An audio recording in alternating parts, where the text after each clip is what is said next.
Welcome, everybody. Welcome to the Disability Effect. I'm your host, Steve Benjamin, and we're here to discuss how people with disabilities interact with their families, schools, and broader community. We're here to discuss the issues and triumphs that people with disabilities have in today's society and culture and how they can be altered and enhanced. Tonight we'll be talking transitions, specifically when a student completes high school and is propelled into the beginning of adult life. At this time, the entitlement of public education ends, and young people and their families are faced with many options and choices and decisions about the future. For students with disabilities, these choices are more complex and may require a great deal of planning. For a person with disabilities, it can be very difficult in finding one, employment, and two, acceptance outside of the school. Without employment or acceptance in society and cultures, these young adults can easily get lost into their own issues. I'm here with Leo Sarkissian from the Massachusetts ARC and Adam Hill from the Massachusetts ARC as well. Thank you very much for coming tonight. Pleasure to be here. As you know, Adam's on the board of directors of the ARC, and I serve as executive director, and we're so glad to be here. We've talked on the phone, Steve, and I think this is such an important show to help educate people in the community about disabilities and about so many things that could be done. So it could be more triumphs and less barriers. That would be great. Yeah. Now, we're talking about transitions. We're specifically talking about the transition out of high school Sure. and into the adult life. Can you expand on exactly Sure. what that is and what that Sure. means? So, as you said, it's one of the great cartoons I've seen about transition, or turning 22, we call it in our state, but it's a national happening. The entitlement ends. Some states at 21, but in our state, when you turn 22, that's why we call it turning 22. The cartoon had young people, and they were coming to a cliff. And then basically at the cliff, there's nothing, because there is no entitlement. So, so there's a couple of things. First, what happens in adult services really depends on three factors, One is how much planning you do when you're younger. What are the things that you got to head on? Because while you have that entitlement, it's really good to get the school system and the folks around you to be working as a team with the family and the individual with the disability to get the most independence you can during those years. The second piece relates to funding in any given year, because it's not entitlement. It depends what the legislature decides around the funding of resources. And that's an annual cycle with the legislature, and that's one of our roles as the ARC nationally and on the state level. We do a lot of legislative advocacy for people with intellectual and developmental disabilities and work with other disability groups for cross-disability kinds of goals. The third area, I'd say, it's going to sound funny, is luck. Because sometimes you're in the right school system or you're with the right area office and they're creative about strategies, and you meet the right people, which makes your journey easier. So for example, Adam, you said you had a great experience when you went from school to the Perkins School. Yeah. And so when I say luck, he could have had that experience and felt like, oh my God, I didn't like, that experience. And that's happened to young people. Well, I guess asking Adam, what was your anxiety level at when you were leaving high school? Did you get a lot of help at school? And were teachers behind you?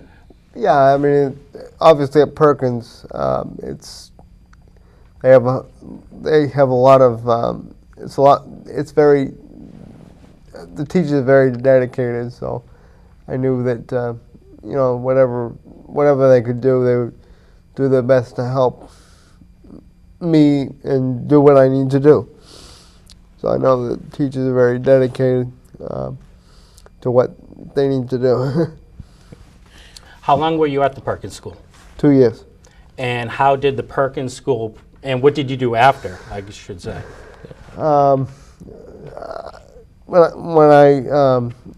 After I got out of Perkins, I became a DDS, which is Department of Mental Retardation.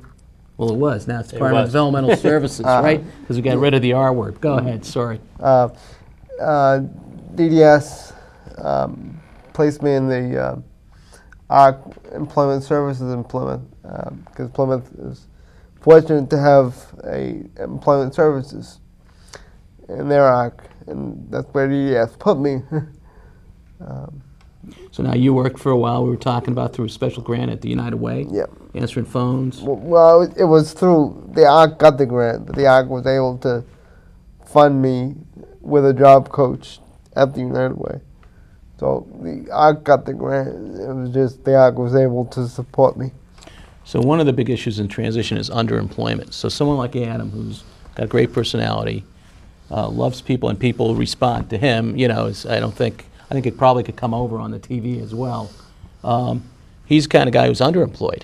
He could be working in an office today, doing a number of tasks, and because of the recession, things like that, he gets placed in certain situations temporarily, right? Yep. For short periods of time. But that's something people face in transition. Well, I always tell people I'll do anything with a job coach because I can't read print, but I can do what I need to do if a job coach is there to help me do it. Right.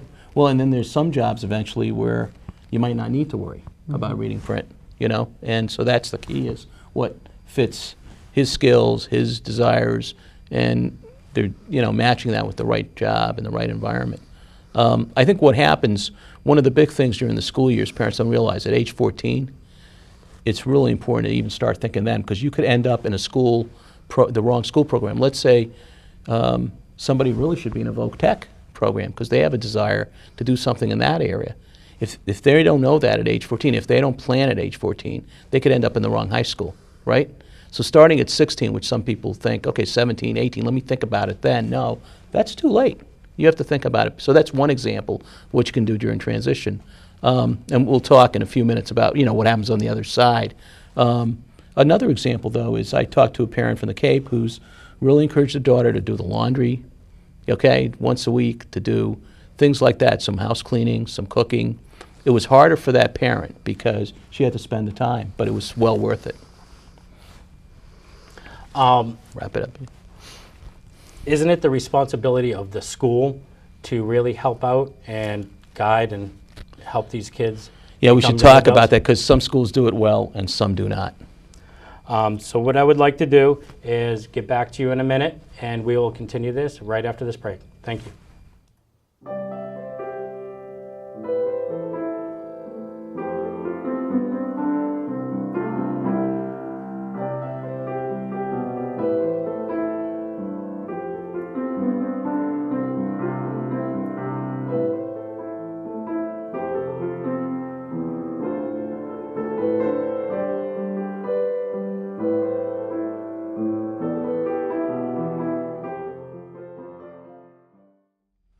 Welcome back, everyone. I'm here with Leo and Adam, and we're talking about transitions. Right now, I want to talk about transitions, what the school is supposed to be doing to prepare these students for the life of adulthood. Specifically, are they really doing a meaningful academic education that these kids will need to go on to post-secondary education, getting a job, or any other activity or meaningful thing that these kids? I think this, you know, it's all over the, you know, ballpark how good a job they're doing. Some school systems are doing a great job, and even those good school systems, they may be missing out on certain kids that they have. And on the other extreme are schools that really avoid transition. It requires changing the way you normally do things. So at age 14, students really should have a transition plan being developed, and the input of the student should be taken into account.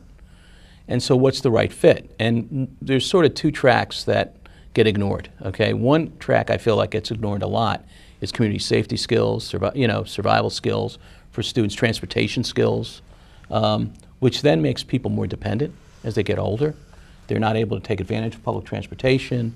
They're not able to get the kinds of things they need. The other track that I think sometimes schools fall down on is helping kids learn computer skills, those kids that can, going in that other track, vocational training, or maybe thinking about post-secondary, community college, and other things that kids with special needs can succeed in and do succeed in, and they're great environments. So we're still, I'd say, maybe if I was to rate it, we're probably at the 30% point, of, you know, between 30% to 100% where we need to be.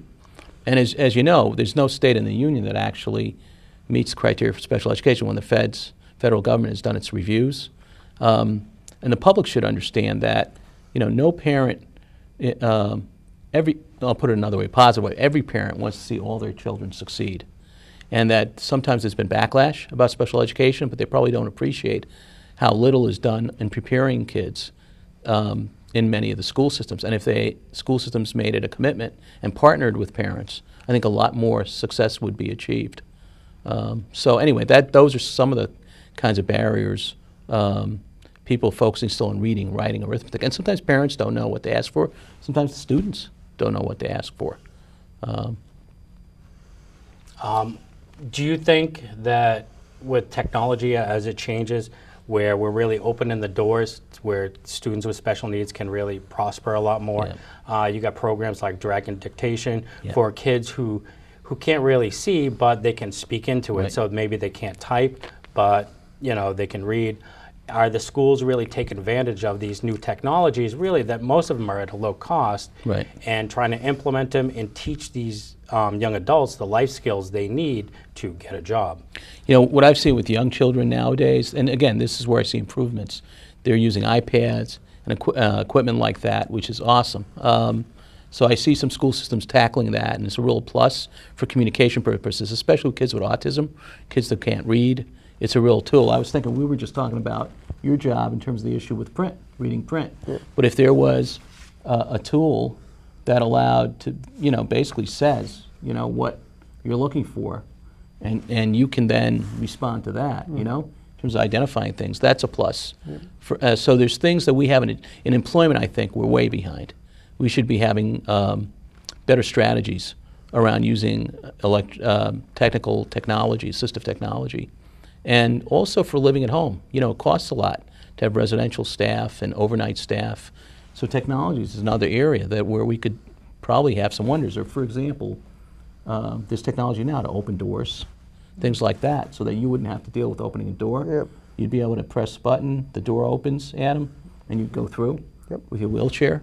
So there's things, you see them sometimes, in malls and stuff, but these are things you can even have set up in homes. Yep. I mean, I don't know if you've seen some of those things yourself. I actually haven't. I have a door that is. I have a door like that. You do? Okay, at home? Yeah. At home? At Great. home, yeah. Yeah. Well, that makes sense, yeah. Rogers just put one in too. Oh, great. So out in the employment agency, what employers out there are, what I look at, there's not a lot of jobs out there with open arms looking for people with special needs or disabilities, especially with the economy we're in. So how does places like the ARC reach out and network with jobs and agencies to basically introduce this idea or get other people into these working environments? Well, I think I can answer that, Leo, to help you out. The ARC that I deal with, we have a great job developer, and her job is to go out and approach communities and say, hey, her job is to go out and approach communities and discuss with people. So that's her job.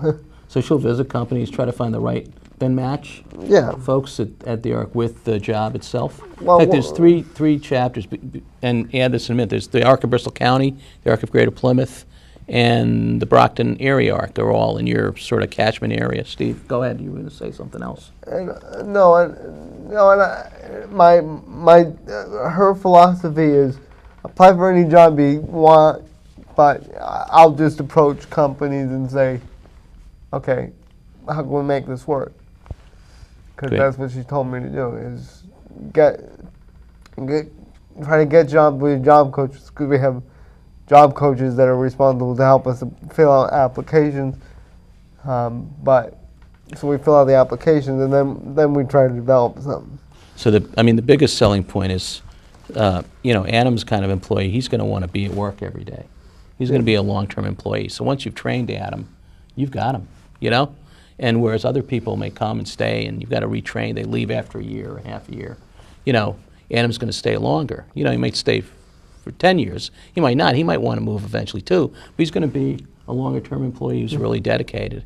And so you got to build, and then you build on everyone's personal strengths. In his case, he's got a great personality. Somebody else may be fastidious about numbers. Right.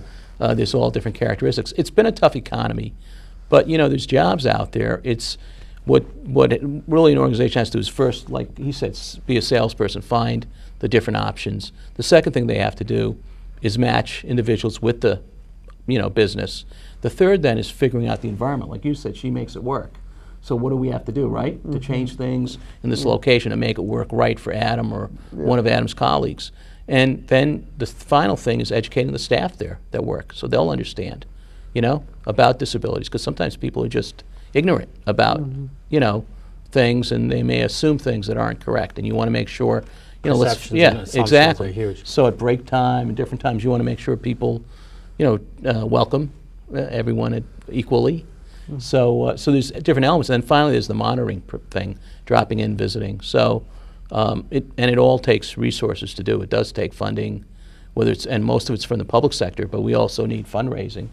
One of the events, I just want to put a plug in, April 29th. It's called All Aboard the Ark, and there's 9 locations from all across the state, from Cape Cod up to Haverhill, out to Southbridge and Fitchburg, and in between, where 11 chapters of the Ark are going to leave from 9 locations to all have a journey into Boston. And we're looking for people who want to pledge, find pledges, and that they raise $300, they can have a seat on that bus for a journey. It's a lovely bus, air-conditioned, have CDs playing, DVDs. And we're going to have Justin Hines, a performer from Canada, who's been on 60 Minutes and other national shows. He has a disability himself. He has a story to tell. And we have Dan Ray from Nightside, WBZ, on. And we have Comcast as our big sponsor. I don't know if there's a competitor here or down here, but they're our big statewide sponsor for the event. So we're really looking forward to it. And we're going to be in the Back Bay Event Center. I want to invite you to come. Steve is our guest. Thank you. That'd be great. Adam, one more quick question. I hear you say a job coach. Your job coach is very important. My question is how does the job coach interact with you, and who actually pays for the job coach? DDS. DDS contracts with the ARC.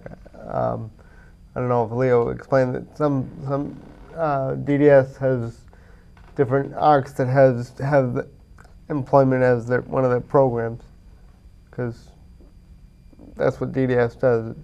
Each ARC has different programs, and DDS gives them contracts to provide the different services. Yeah, so like in this area, or it could be a non-ARC, it could be a BAMSI or organization like that also provides those kinds of services. Yeah. But it's through a contract with the state and or some fundraising that they use to supplement it. Excellent. Thank you, Adam. Thank you, Leo. And we'll be back in a minute. Great.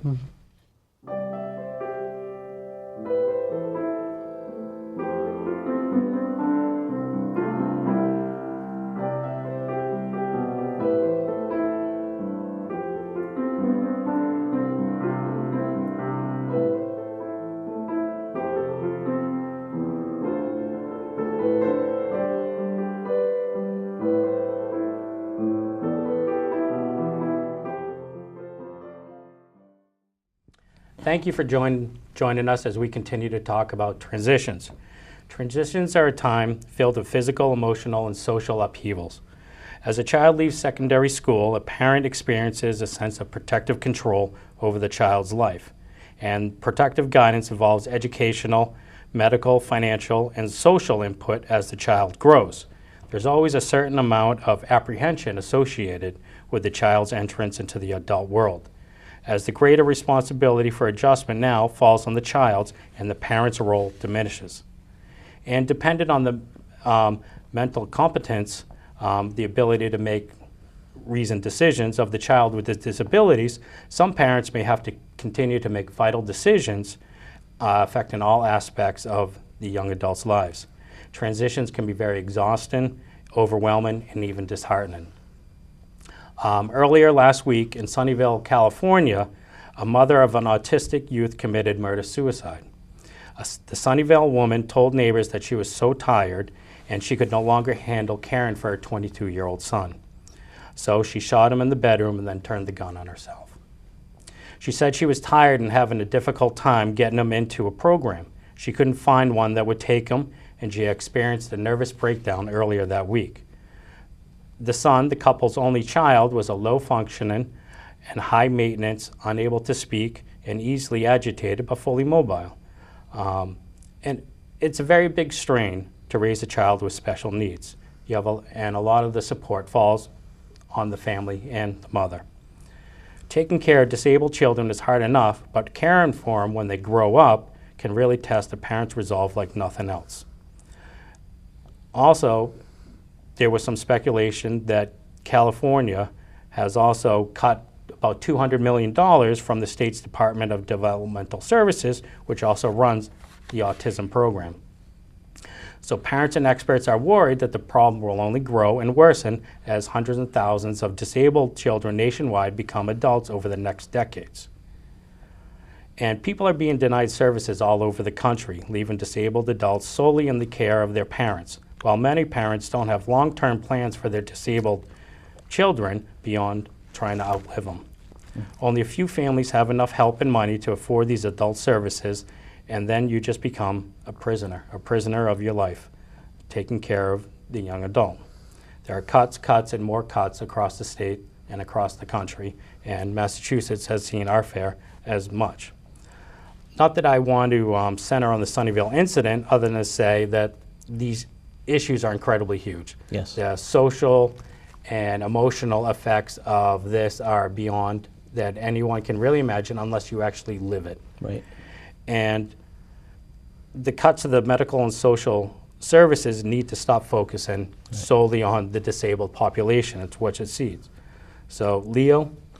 Yeah, it's amazing. Obviously, our sympathies to the extended family, and maybe there isn't much extended family, because obviously if there was, maybe they would have been sensitive to the plight of this mother and son.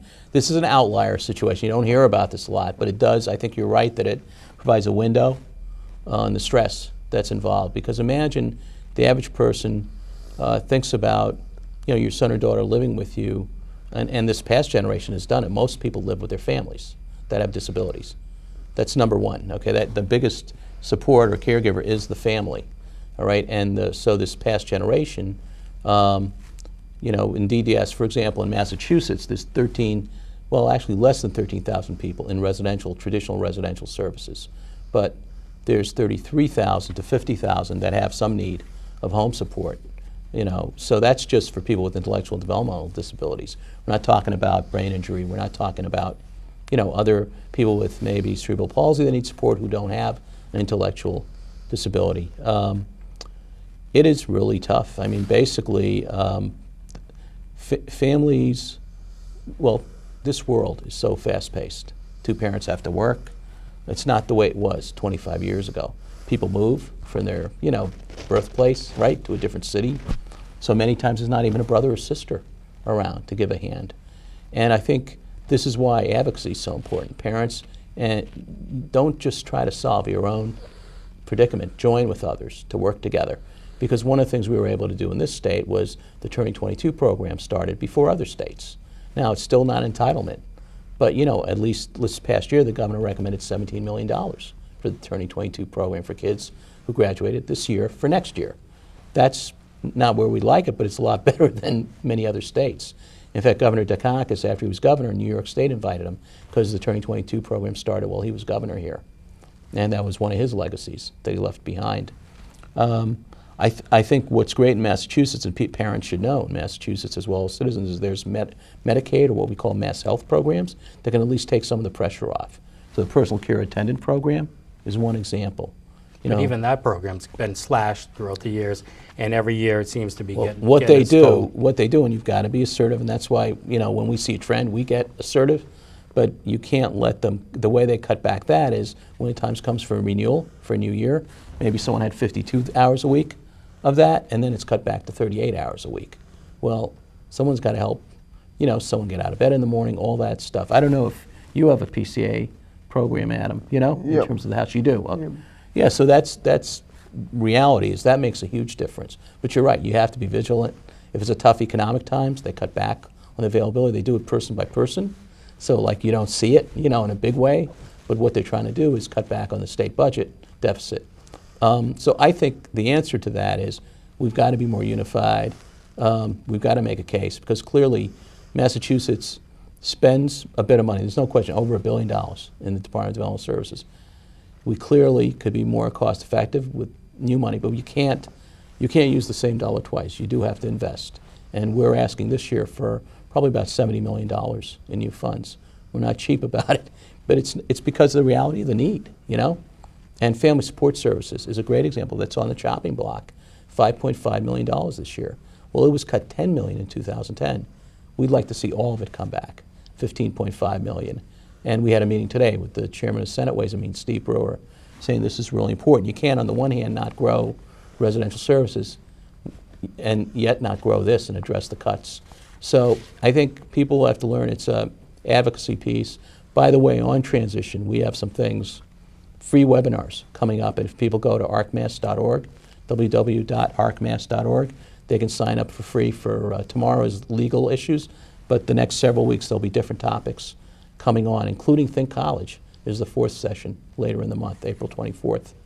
So, but you're right. I think the only answer is the only way you can win on something like this is people at the grassroots level working together, self-advocates like Adam sharing their voice, being there on the front lines, saying, hey, recognize us, accept us. And at the end of the day, it's about acceptance.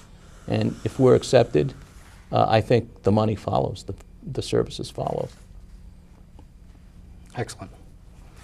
I think the other thing is politicians, business leaders, educators and all that, they routinely say children are our future. And what I see is that students with disability haven't been really included in this credo, and I think that's one of the things that has to change, and that's one of the things I'm trying to change here. You know, the time's right now to make sure that all children, including those with disabilities, have a chance. They are our future. And I think we need to see beyond the disability diagnosis and really open up our arms and let these people into our employments and into our society and into, you know, our culture. Well said. And I hope you found this show informative and helpful. You can email me with any questions or comments about our show. I will link you to Leo and Adam, and any questions, please let us know. And please let us know how disabilities affect your life and what you've done or are doing to overcome this. Thank you, and good night.